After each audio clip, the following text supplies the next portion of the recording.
मित्रों नमस्कार। प्रश्न श्रृंखला के नए वीडियो में आपका हार्दिक स्वागत है। आज आप इस वीडियो में जानेंगे कि कुंडली में किस प्रकार के योग हैं जो कि हमें कर्ज की समस्या से ग्रसित रखते हैं और उनको ज्योतिषीय किन उपायों के द्वारा हल किया जा सकता है। तो इस वीडियो को अंत तक जरूर देखिएगा। मित्रों, आज कर्ज तब बड़ी समस्या नहीं बनता है जब उसे आसानी से चुकाया जाता है। यह भी सही है कि आज कोई भी व्यवसाय हो या कोई भी जीवन की भौतिकता हो बिना कर्ज के नहीं होती है, लेकिन यदि आप उस कर्ज को आसानी से चुका पा रहे हैं तो यह कर्ज की समस्या नहीं कहलाता है। लेकिन जब आप आसानी से किसी कर्ज को ना चुका पा रहे हों, कर्ज चुकाने के बावजूद भी वह कर्ज इतना बढ़ता जा रहा हो जिसके कारण से आप परेशान हों, तो यह कर्ज एक समस्या बन जाता है। आज इस वीडियो में यही जानेंगे कि कुंडली के वो कौन से योग होते हैं जिनके द्वारा कर्ज की समस्या आती है और किन ज्योतिषीय उपचारों से उनको चुकाया जा सकता है। तो यदि आप कर्ज की समस्या से जूझ रहे हैं तो आप अपनी पत्रिका निकाल लें। यदि आपके पास पत्रिका उपलब्ध नहीं है तो हमने अपने पिछले वीडियो में एक ऐप के विषय में बताया था जिसमें कि आप स्वयं अपनी कुंडली बना सकते हैं। यदि आप वह वीडियो हमारा देखना चूक गए हैं तो कोई चिंता की बात नहीं है, हमारे डिस्क्रिप्शन में उस वीडियो की लिंक दी हुई है और वहां से आप वह वीडियो निकाल लें और उसके द्वारा अपनी पत्रिका का निर्माण कर लें, ताकि हम जो भी योग कुंडली में बताएंगे उन योगों को अपनी कुंडली में देखें क्या वो योग आपकी कुंडली में हैं। यदि हैं तो जो भी उपाय हम बताएंगे यदि उनको आप करेंगे तो निश्चित रूप से कर्ज की समस्याओं से मुक्ति प्राप्त कर सके। तो चलिए इसको समझने के लिए सबसे पहले आपको एक चक्र दिखा रहे हैं। इसमें सभी राशियां लिखी हुई हैं और उनके स्वामी लिखे हुए हैं। जिसे 4 नंबर का स्वामी चंद्र होता है, 5 नंबर की राशि का स्वामी सूर्य होता है, 3 और 6 का स्वामी बुध होता है, 2 और 7 का स्वामी शुक्र, 1 और 8 राशि का स्वामी मंगल, 12 और 9 राशि का मालिक गुरु और 11 और 10 राशि का मालिक शनि। इसकी ज़रूरत आपको पड़ेगी जब आप अपनी कुंडली में पड़ी हुई राशियों को देखेंगे तो वहाँ पर इनकी ज़रूरत पड़ेगी। तो इसको आप जो है एक जगह पर निकाल करके अलग लिख लें। तो अब हम आपको आपकी कुंडली में कर्ज के कारण बता रहे हैं। तो जैसे कि अपने सामने एक चार्ट है, तो यहाँ पर आप देखेंगे कि इस कुंडली में भाव लिखे हुए हैं। कुंडली का यह भाव प्रथम भाव, इसी को लग्न भी कहते हैं। ये द्वितीय भाव, तृतीय भाव, चतुर्थ, पंचम, षष्ठ, सप्तम, अष्टम, नवम, दसम, एकादश, द्वादश भाव। कुंडली का छठा भाव, 11वां भाव और द्वितीय भाव, ये 3 भाव धन संबंधी समस्या के लिए प्रमुखता से देखे जाते हैं। कुंडली का जो दूसरा स्थान होता है उसे धन स्थान कहते हैं और यह धन स्थान के स्वामी 6ठे स्थान पर, 8वें स्थान पर या 12वें स्थान पर बैठे हों, तो यदि बुध जो हैं इस स्थान के मालिक होकर के 6ठे स्थान पर अर्थात इस स्थान पर बैठ जाएं या 8वें स्थान पर बैठ जाएं या 12वें स्थान पर बैठ जाएं, तो वह व्यक्ति जीवन भर कर्ज की समस्याओं से घिरा रहता है। कुंडली का यह स्थान लाभ स्थान कहलाता है और ये कर्ज स्थान कहलाता है। तो यदि कर्ज स्थान का मालिक लाभ स्थान में चला जाए, जैसे कि इस कुंडली में कर्ज स्थान का मालिक मंगल हुआ और वो चला जाए लाभ स्थान में अर्थात इस स्थान में, एक तो ये हुआ। दूसरा योग हुआ यदि लाभ स्थान का मालिक 6ठे स्थान पर आ जाए, तो लाभ स्थान का मालिक इस कुंडली में बुध हुआ और बुध बैठ जाए 6ठे स्थान पर, तो ये भी एक योग हुआ। यही बुध यदि धन भाव पर बैठ जाए तो ये भी एक योग हुआ। तो इस प्रकार से वह व्यक्ति जीवन में प्रायः कर्जदार ही रहा करता है। एक और योग बताते हैं। इस कुंडली का ये 6ठा भाव हुआ, तो 6ठे भाव का मालिक इस कुंडली में हुआ मंगल। तो यदि मंगल यहाँ बैठ जाए, लाभ भाव का मालिक ये द्वितीय भाव में बैठ जाए तो लाभ भाव का मालिक हुआ बुध और बुध यहाँ बैठ जाए, और धन भाव का मालिक हुआ बृहस्पति और बृहस्पति बैठ जाए कर्ज स्थान में।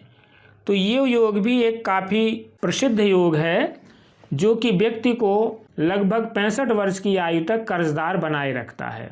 यदि दूसरे स्थान के मालिक, चूंकि इसको धन स्थान कहते हैं, तो यदि इस स्थान के मालिक छठे स्थान पर, 8वें स्थान पर या 12वें स्थान पर बैठ जाएं, तो इस स्थान के मालिक हुए बृहस्पति, तो बृहस्पति यदि छठे स्थान पर बैठ जाएं या 8वें स्थान पर बैठ जाएं या 12वें स्थान पर बैठ जाएं, तो भी व्यक्ति को जीवन में कर्ज की समस्याएं बनी रहा करती हैं।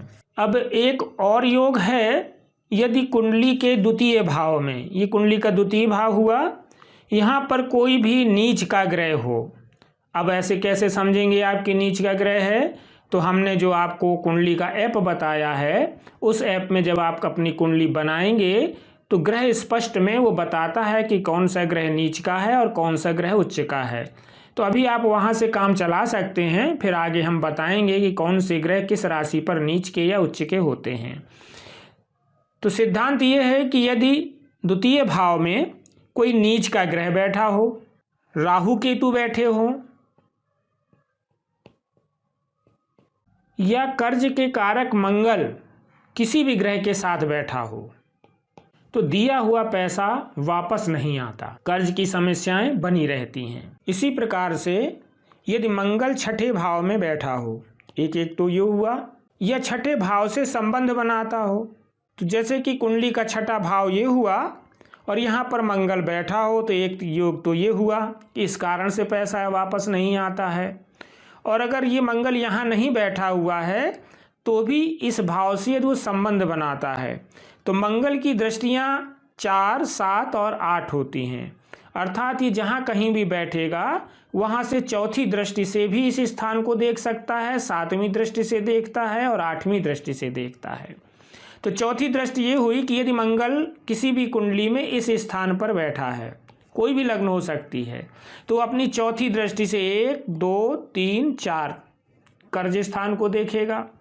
मंगल यदि इस स्थान पर बैठा है, किसी भी कुंडली में, किसी भी लग्न की कुंडली हो, तो मंगल इस स्थान पर बैठ करके और 7वीं दृष्टि से यहाँ पर देखेगा, तो ये भी कर्ज कारक योग हो गया और इस योग के द्वारा पैसा वापस नहीं मिलता है।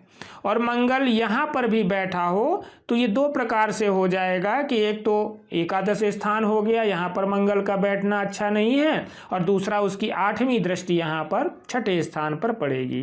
तो ऐसा भी योग यदि कुंडली में उपस्थित है तो भी व्यक्ति को अपना दिया हुआ पैसा वापस मिलने में कठिनाई होती है। तो यदि आपकी कुंडली में बताए गए योगों में से कोई भी योग उपस्थित है और आप कर्ज के बोझ से परेशान हैं, चुकाने के बावजूद भी नहीं चुका पा रहे हैं, तो आप हमारे द्वारा बताए गए उपायों को करें, निश्चित रूप से आप कर्ज की समस्या से मुक्त हो सकेंगे। सबसे पहला कार्य है, भूल कर भी मंगलवार को किसी भी प्रकार का कोई कर्ज न लें। यदि आप पहले से किसी कर्ज को लिए हुए हैं और उसकी किस्त इत्यादि चुकाते हैं, तो प्रयास करें कि बुधवार को उस किस्त को चुकाने जाएं। ऋण मोचक स्तोत्र का पाठ नित्य करें, यह आपको बाजार में आसानी से उपलब्ध हो जाएगा।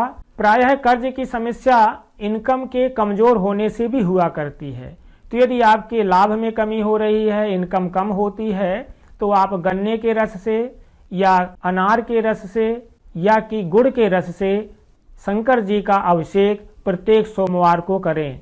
यह भी अत्यंत लाभकारी होगा और आपकी इनकम में वृद्धि करेगा। अपनी पत्रिका किसी ज्योतिषी को दिखा लें। यदि मूंगा आपके लिए लाभकारी रत्न है तो उस रत्न को धारण करने से भी आप कर्ज की समस्या से मुक्त हो सकेंगे। लेकिन हाँ, बिना किसी ज्योतिषी सलाहकार के अपने स्वयं के द्वारा आप मूंगा रत्न न धारण करें। अगर मूंगा रत्न आपके लिए उपयुक्त नहीं है तो आप प्रतिदिन एक माला मंगल के मंत्र ओम अंग अंगारकाय नमः इस मंत्र को नित्य करें। निश्चित रूप से आशातीत लाभ को प्राप्त कर सकेंगे। कर्ज यदि आपके जीवन के लिए बाधक बन गया है, आपकी इनकम शून्य हो गई है और कर्ज किसी भी प्रकार से आप चुकाने में समर्थ नहीं हैं, तो एक और मंत्र बता रहे हैं। उस मंत्र को भी नित्य प्रति एक माला यदि आप जाप करते चलेंगे तो आप देखेंगे कि कुछ ही दिन में आपकी इनकम बढ़ रही है और कर्ज चुकाने में आप समर्थ हो रहे हैं। मंत्र नोट कर लें। सर्वा बाधा विनुर्मुक्तो धन धान्य सुतान्वितः मनुष्यो मत प्रसादेन भविष्यति न संशयः। इस मंत्र को आप नित्य करेंगे तो निश्चित रूप से आप देखेंगे कि आप अपनी कर्ज की समस्या से बहुत शीघ्र मुक्त हो रहे हैं। और एक सरल उपाय बताते हैं, प्रत्येक मंगलवार को लाल वस्तुओं के दान करें। लाल वस्तुओं में जैसे कि मसूर की दाल है, लाल पुष्प, लाल फल, लाल रंग की मिठाइयाँ, लाल रंग के वस्त्र, इस प्रकार से प्रत्येक मंगलवार को कुछ दान कर सकते हैं। यह भी कर्ज से मुक्ति दिलाने में अत्यंत अचूक उपाय है। तो इन ज्योतिषीय उपायों को अपनाते हुए आप अत्यंत शीघ्रता से कर्ज से मुक्त हो सकते हैं। तो आज का वीडियो यहीं तक। यदि आपको यह जानकारी लाभदायक लगी हो तो इस वीडियो को शेयर जरूर करें ताकि दूसरे लोग भी इसका लाभ ले सकें। यदि आप इस वीडियो को पहली बार देख रहे हैं तो इसी प्रकार के ज्योतिष, वास्तु एवं आध्यात्म से संबंधित वीडियो को देखने के लिए आप इस चैनल को सब्सक्राइब कर लें ताकि आपको नोटिफिकेशन प्राप्त हो सके। तो फिर मिलते हैं एक नए वीडियो में कुछ नई जानकारी के साथ। तब तक अपना ख्याल रखिएगा। धन्यवाद। नमस्कार।